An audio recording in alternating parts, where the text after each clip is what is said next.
You could argue that the X-Men franchise finished after the disastrous Dark Phoenix. There is still technically another Fox Mutants movie coming out, or X-Men movie, and that will be The New Mutants, which is due to release sometime this year, but that could always be pushed back like it has been many times. But yeah, since it is going to be the last Fox Mutants movie, I thought, why not do another series leading up to a movie? And in this series, I'm going to be reviewing one by one all the X-Men / mutant movies. And to start off with, we have X-Men from 2000. So X-Men is a Marvel Comics adaptation in a world where evolved superhumans known as mutants exist and are discriminated against. And there are two mutant groups. There's like the evil one, they want to destroy the humans for not wanting mutants, called the Brotherhood. And then there's like essentially the good group who kind of want to change what the humans think of mutants and allow them into society, who are called the X-Men. But yeah, without further ado, let's get into the pros. So this movie came up a few years before I was born, but looking back to some of the superhero movies at that time, they were not in a good place. So the superhero genre had been known for being very campy. Just watch Batman and Robin and you'll know what I mean. So nothing had really been taken too seriously, but this movie, along with Blade and later to come Spider-Man, changed that genre. It kind of chucks out most of that campy feel and chucks in some realistic feeling elements. It immediately starts off with you being introduced to this world with mutants where they're discriminated against, which makes sense. You wouldn't think that mutants would just be allowed to wander in this world. There would be some uprising or something like that, and there is in this movie, so I think that is a realistic take on what would happen. And you have to keep in mind that this is the year 2000, and it does have, and the special effects it does contain are actually better than some we see today. So the special effects are good, and my god is the action good. It really involves their mutant powers a lot. You wouldn't think they would do as much, as they didn't want to use special effects as much, as it might bring it down how it looks, but they use their powers, they use the special effects, and it all looks really good. But the best thing about this movie is the casting. You know, at the time, Hugh Jackman wasn't known for doing too many big things. Apparently all fans were unhappy with the casting of him as Wolverine, but just the introduction to Wolverine just shows you how much of a great character he is and how well Hugh Jackman portrays him. Other notable cast members were also Patrick Stewart as Professor Xavier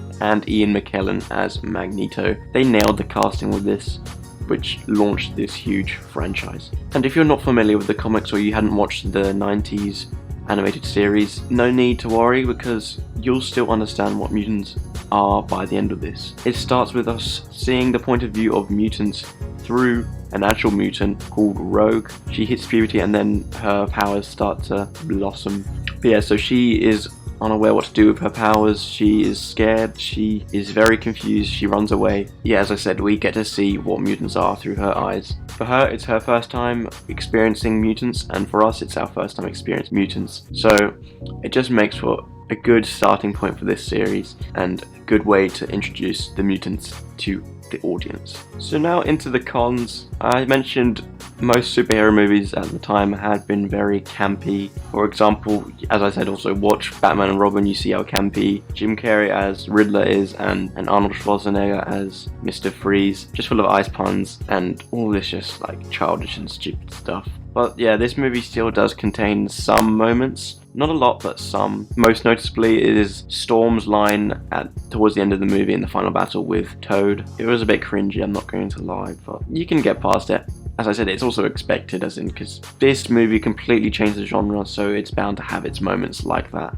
Now, something I've always found with the X-Men movies, I thought of it when I first watched it, which must have been about 8 years ago, is when I first watched the first X-Men movie, this one. I always found Sabretooth lame. I thought watching it now I might see a different side to him, which wasn't as lame, but no.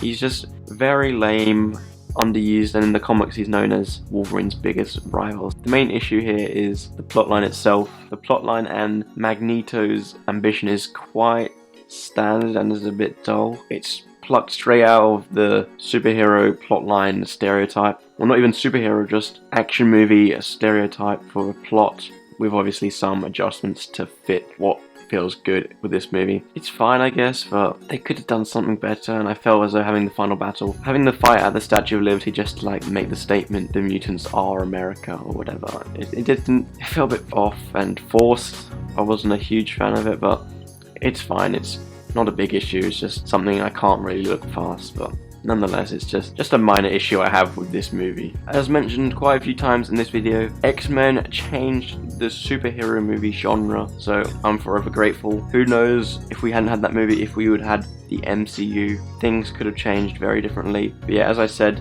still has some campy elements, but most of it is chucked out the door, placed in a realistic feeling world with some realistic tones, with a great cast of actors which make for great characters. X-Men gets a 7 out of 10 from me.